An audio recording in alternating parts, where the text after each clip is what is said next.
కొడతాను. ఏ ఆగు.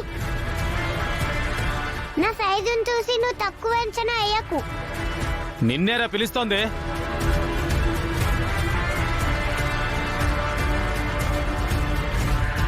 అన్నా ఈ బుడ్డదా మాస్టర్ బిడ్డన్నా.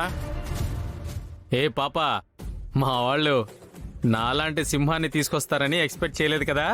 రామా, ఈ మధ్య ప్రతి వాళ్ళు పులులు సింహాలని జంతువులతో పోల్చుకుంటున్నారు కానీ మనుషులతో పోల్చుకోవట్లేదే.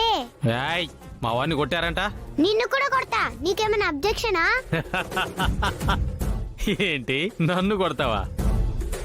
నా పర్సనాలిటీ చూసావా? నా వేలడంత లేవు. నేను తలుచుకుంటే నీ వేలంత అవ్వగలను, కానీ నువ్వు నా అంత అవ్వగలవా? అది నీకు నాకున్న డిఫరెన్స్. అయినా నిన్ను కొట్టాను నేనెందుకు? బెచ్చాగడివి. బచ్చా కన్నా? అవును. మర్యాదగా వీళ్ళ తన్నులు తినకుండా వీళ్ళని తీసుకొని వెళ్ళిపోయి ఏదైనా పానీపూరి తిని వెళ్ళి పడుకో.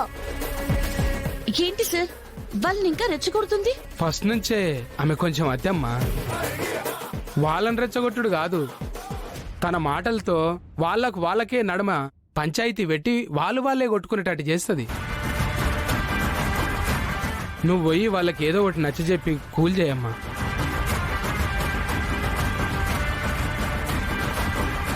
ఏయ్, నా గురించి ఏమనుకుంటున్నావు? నీ గురించి అనుకోవడానికి ఏముంది బోడి? అసలు నా గురించి నేనేమనుకోను.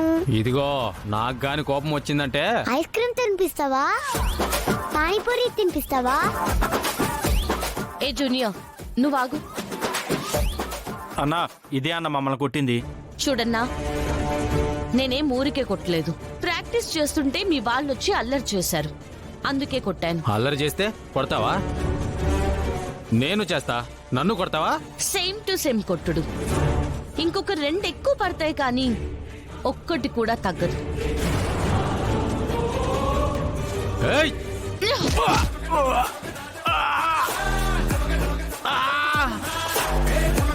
అన్నా ఏంటన్నా అలా అయిపోయావు? లే అన్నా, కొట్టన్నా. అన్నా అన్నా ఏదో కొట్టేది. చూడన్నా, బాగా కండలు పెంచావు. వెయిట్ లిఫ్టింగ్ పోటీలకు వెళ్ళు. వస్తే గెలుపు రావచ్చు, మంచి పేరు రావచ్చు. లేకపోతే సైన్యంలో చేరు, దేశానికి ఉపయోగపడచ్చు. అర్థమైందిలే, దా చూద్దు గాని. బాబు, సార్, ఆ సీసీటీవీ ఫుటేజ్ అంతా చూపించు. Okay sir.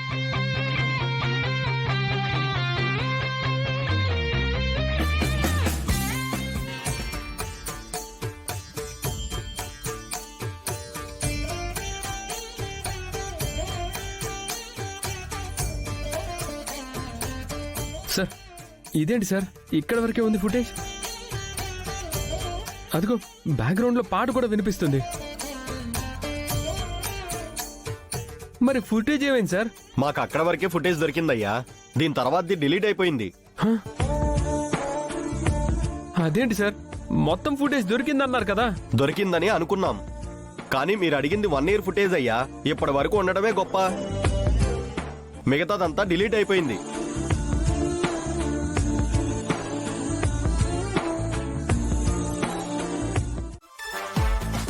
దొంగ? ఏంటి ఇతను దొంగ? ఏం కొట్టేశాడు నీ దగ్గర? నా చైన్ సార్. సార్, అది అబద్ధం చెప్తుంది సార్. నేను చైన్ కొట్టేయడం ఏంటి సార్? నన్ను చూస్తే దొంగలా ఉన్నానా? మమ్మల్ని చూస్తే పోలీసులాగా ఉన్నామా? ఫేస్ కి ప్రొఫెషన్ కి సంబంధం ఉండదు. దున్నపోతులా ఉన్నాం. ఆడపిల్ల దగ్గర చైన్ కొట్టడానికి సిగ్గులేదు. సిగ్గుంటే దొంగ ఎందుకు అవుతాడు? చైన్ స్నాచింగ్ బ్యాచ్ అనుకుంటా. ఏ ఏరియా అనేది? సార్, నిజం చెప్తున్నాను సార్, నేను దొంగని కాదు. ఈ అమ్మాయి నాకు తెలిసిన అమ్మాయే సార్. ఏమ్మా, తెలిసిన అమ్మాయి అంటున్నాడు? నాకేం తెలుసండి, అతను అంటుంటే ఇప్పుడే వింటున్నాను. ఓసే ఓసే ఓసే, అలా అబద్ధాలు చెప్పకే. ఆపరా నీ నాటకాలు. ఆ అమ్మాయి మేల్లో చైన్ కొట్టేసి మమ్మల్ని చూసేసరికి తెలిసిన అమ్మాయిని బుకాయిస్తున్నావా? స్టేషన్ కి తీసుకెళ్లి 4 లాఠీలు ఇరగ్గొడితే అప్పుడు నీకు తెలిసి వస్తుంది రా. పదరా స్టేషన్ కి. సార్ సార్ ఆగండి సార్, మీరు ఆగండి సార్, ఒక్క నిమిషం ఉండండి. ఏ పల్లవి చెప్పవే, నేను నీకు తెలీదా? ఎవరో చెప్పవే. నేనెందుకు చెప్పడం, నువ్వే చెప్పుకో. పెద్ద బండి ఎక్కించుకోమంటే ఎక్కించుకోలేదు కదా. సే బండి కాదే, నెత్తి మీద ఎక్కించుకుంటానే. నేనెవరో చెప్పవే. నాకు తెలీదు, నువ్వే చెప్పుకో.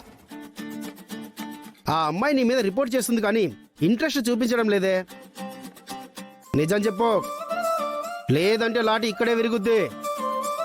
లేదు సార్, ఆ అమ్మాయి నాకు తెలిసిన అమ్మాయి సార్, మా ఇంట్లోనే ఉంటుంది సార్. ఆ, ఇంకా మా ఇద్దరికి నిశ్చితార్థం కూడా అయింది సార్. త్వరలోనే మేము పెళ్లి కూడా చేసుకోబోతున్నాం.